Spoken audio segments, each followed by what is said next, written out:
Well, fast. you're absolutely right. When it comes to PCs, and I know this from experience, building your own computer, number one, is going to be a lot less expensive than having a pre-built one. A lot of those pre-built ones, they ridiculously overprice them. Mostly because if you're buying a pre-built computer, a lot of those people don't even know what they're getting.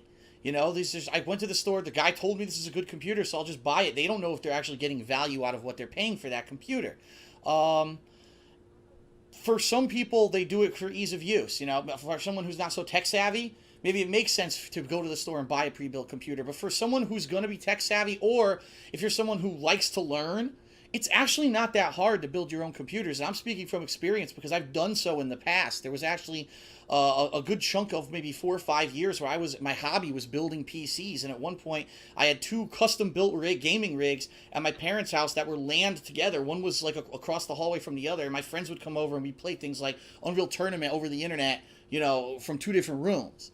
And it's very rewarding if you pick and choose the equipment that you want and to see it come together. It's like your creation. It's like you're Frankenstein and you're making your own monster. And then when you get to play that high end game, you're like, wow, this is awesome. It's really you know, the outcome was really well done. But it's actually, for me and my personal experience, has been a double-edged sword because I've told this story before. But what happened to me was I went away on a vacation. It wasn't really a vacation. It was me going to play Street Fighter again.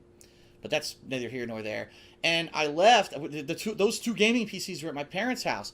And I came back, and they said, Phil, we got real bad news for you. I said, what happened? We had a lightning storm when you were Ooh. gone.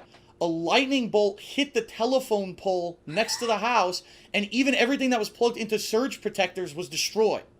So in that one storm alone, I lost an entire one of the gaming PCs. I lost a VGA VGA upscaling box device for my Dreamcast, which cost several $100s. I lost a cable box. I lost a VCR/DVD player.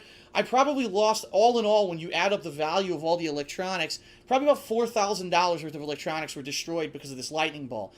And I was so pissed off that since then, I literally have been like, it took too much time, too much effort, too much blood, sweat, and tears for me to build these things and then have them die like that. I'd rather, I mean, and now this is just me, but I'm so out of the loop when it comes to building PCs. At this point in my life, I'd rather just go and pay more to get something that I know is guaranteed to work because it has a warranty for a certain amount of time. Not that I built it wrong and then, you know, something goes wrong. But that's just me. I can completely understand